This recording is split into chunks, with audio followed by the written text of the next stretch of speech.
Olá, meus irmãos, sejamos todos muito bem-vindos ao nosso momento de estudo da doutrina espírita para começar o dia de hoje. E hoje a nossa reflexão é acerca da questão 14 de O Livro dos Espíritos. Antes de nós lermos, como de costume, a questão 14, 15 e 16 estão dentro de um bloco de perguntas intitulada Panteísmo. E panteísmo é uma ideologia filosófica de que Deus e todo o universo são uma única e mesma coisa e que Deus não existe como um ser separado. E esse conceito tem que ficar para a gente mais íntimo, para que a gente possa entender realmente as reflexões de hoje e dos próximos 2 dias. Kardec pergunta então à espiritualidade: Deus é um ser distinto ou será, como opinam alguns, a resultante de todas as forças e de todas as inteligências do universo reunidas? E os espíritos respondem: se fosse assim, Deus não existiria, porquanto seria efeito e não causa. Ele não pode ser ao mesmo tempo uma e outra coisa. Deus existe. Disso não podeis duvidar, e é o essencial. Crede-me, não vades além. Não vos percai no labirinto donde não lograríeis sair. Isso não vos tornaria melhores ante um pouco mais orgulhosos, pois que acreditaríeis saber quando na realidade nada saberíeis. Deixai, conseguintemente, de lado todos esses sistemas. Tendes bastante coisas que vos tocam mais de perto, a começar por vós mesmos. Estudai as vossas próprias imperfeições, a fim de vos libertardes dela, e o que será mais útil do que pretenderdes penetrar o que é impenetrável. Olha que resposta mais longa do que as demais que a gente já viu até hoje, mas cheia de significado. Quando os espíritos respondem que Deus não pode ser efeito e causa ao mesmo tempo, é porque desde a questão 1, eles estão nos mostrando que a causa primária de todas as coisas é Deus. Então, como ele vai ser efeito? Ou seja, como que ele vai ser a reunião de toda a natureza, de todos os espíritos, o somatório das inteligências, se antes de tudo ele já existia e ele faz nascer cada uma dessas inteligências? Não tem lógica. E a lógica científica, ela é utilizada na codificação de Kardec. Ele faz um trabalho científico na sua codificação. Então ela tem uma metodologia e a lógica faz parte dela. E quando o próprio Espírito da Verdade nos diz: estudai as vossas próprias imperfeições, a fim de vos libertardes dela, o que será mais útil do que pretenderdes penetrar no que é impenetrável, o Espírito da Verdade vai nos falar assim: olha, a inteligência suprema que vai além de tudo que você pode conhecer é Deus. Esse conhecimento completo, ele é inatingível, porque ele é o Criador. Mas para ter comunhão com o Pai, para nos aproximarmos dele, é necessário antes o autoconhecimento. Então, para um pouco, olha as suas imperfeições, trace um planejamento espiritual e moral para se livrar delas, como um sentido de libertação do seu próprio espírito. E aí você vai ter condição de ter mais comunhão com esse Pai. Mas Miramês vai nos trazer outras reflexões acerca dessa questão.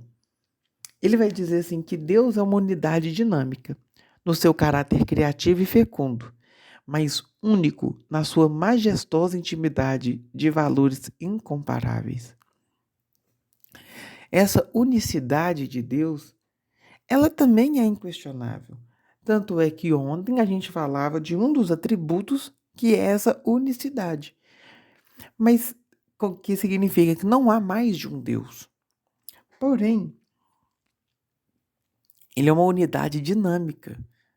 porque ele consegue ter total poder, total conhecimento o tempo inteiro.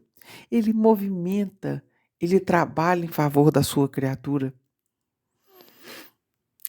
E esses valores incomparáveis que Miramês nos diz, volta também à reflexão de ontem, quando os Espíritos nos falam que a nossa linguagem ela é pobre.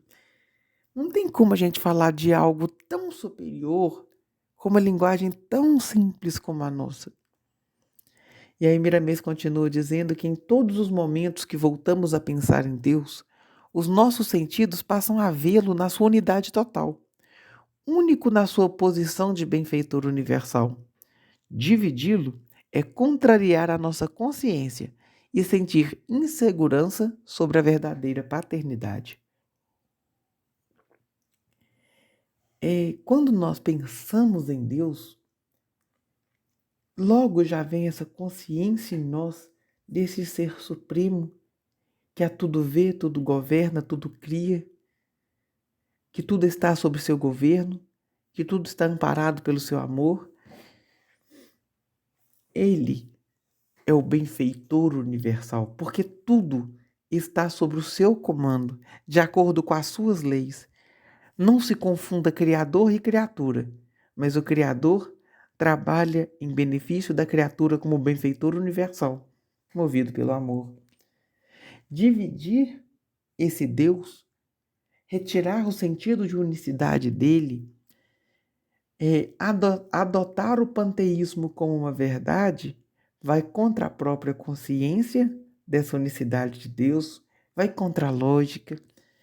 Mas um sentido aqui muito importante que Miramês nos fala é a sensação de insegurança sobre a verdadeira paternidade. E aqui a gente fala da paternidade espiritual. O panteísmo não nos dá base, segurança para fincar os pés e nos deixarmos ser tocados e dirigidos pela vontade divina.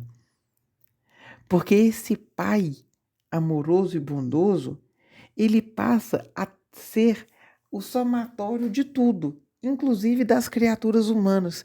E como que vai ser o somatório de espíritos imperfeitos como nós o somos, e dizer que esse somatório é Deus?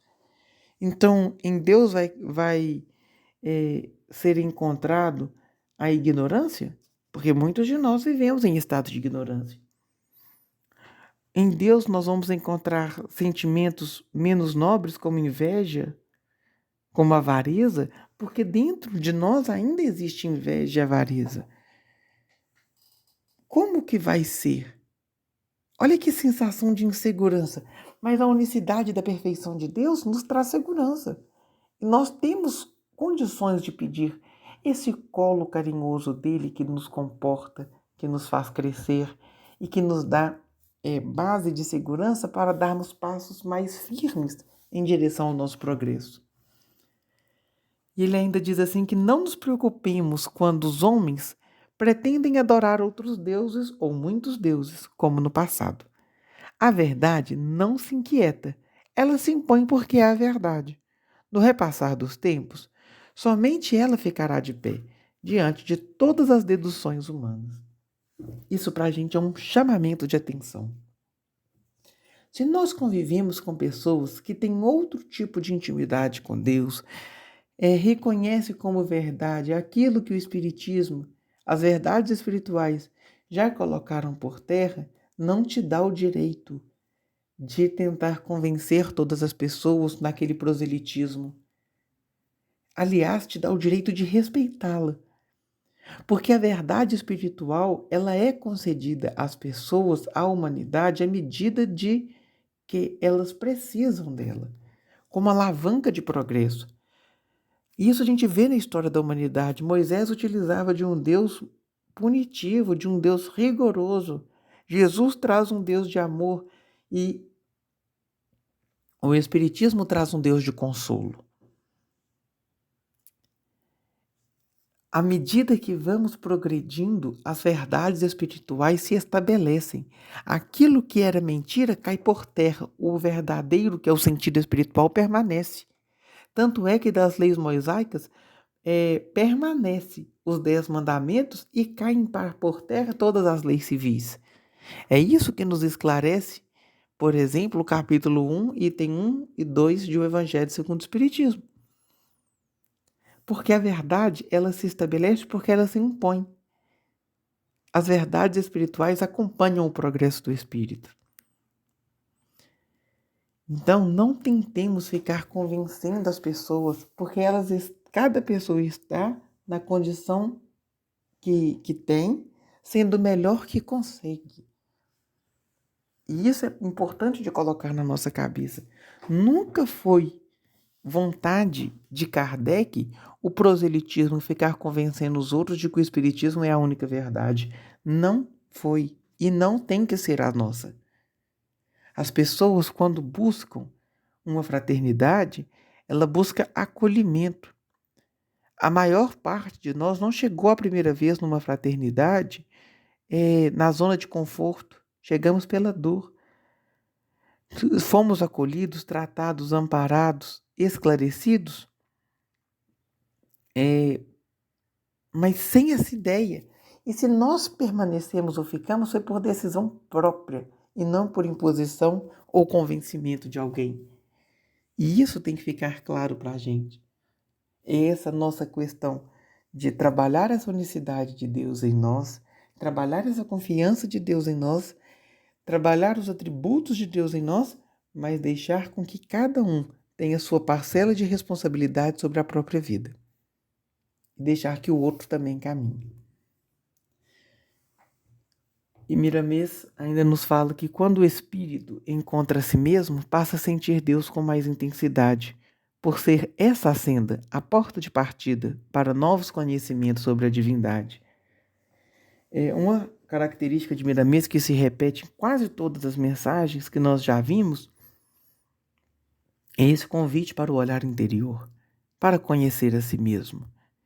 Então, o que ele está querendo dizer? Vamos nos conhecer, vamos investir tempo nessa empreitada, porque vale a pena. Porque a partir desse autoconhecimento que nós vamos ter maior comunhão com o Pai, porque nós nos reconheceremos como criaturas amadas dele, como filhos amados dele.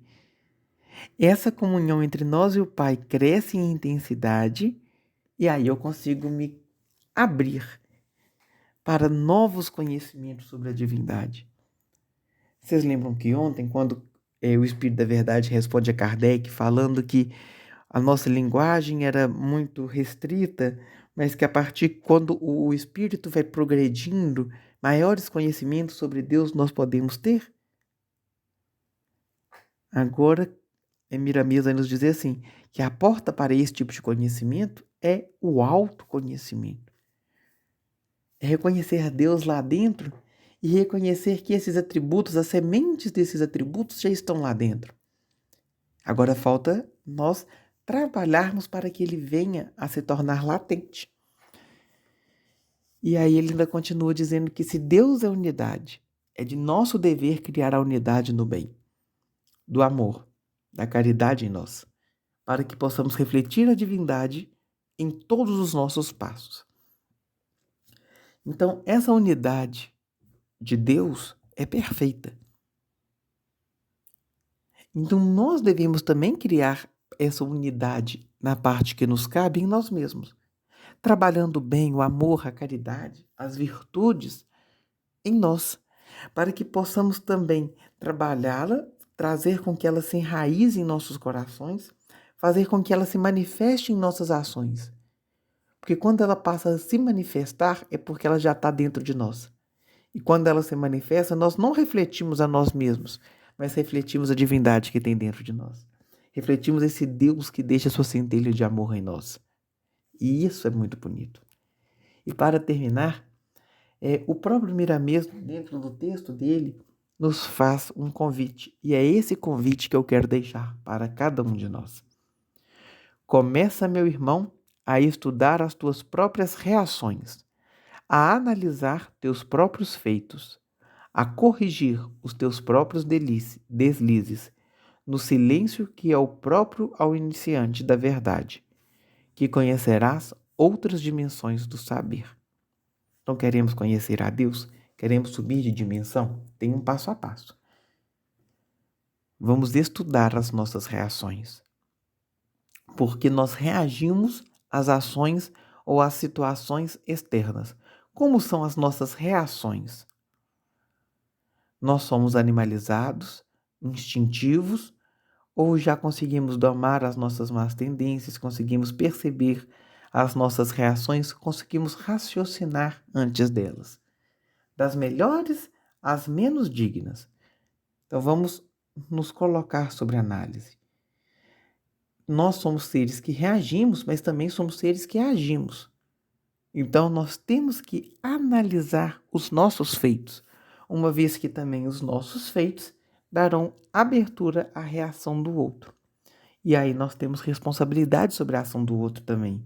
Se a nossa palavra o feriu, magoou, ofendeu, ou se a nossa palavra edificou, consolou e trouxe força e ânimo para o outro. Então vamos estudar as nossas ações e as reações das pessoas frente às nossas ações.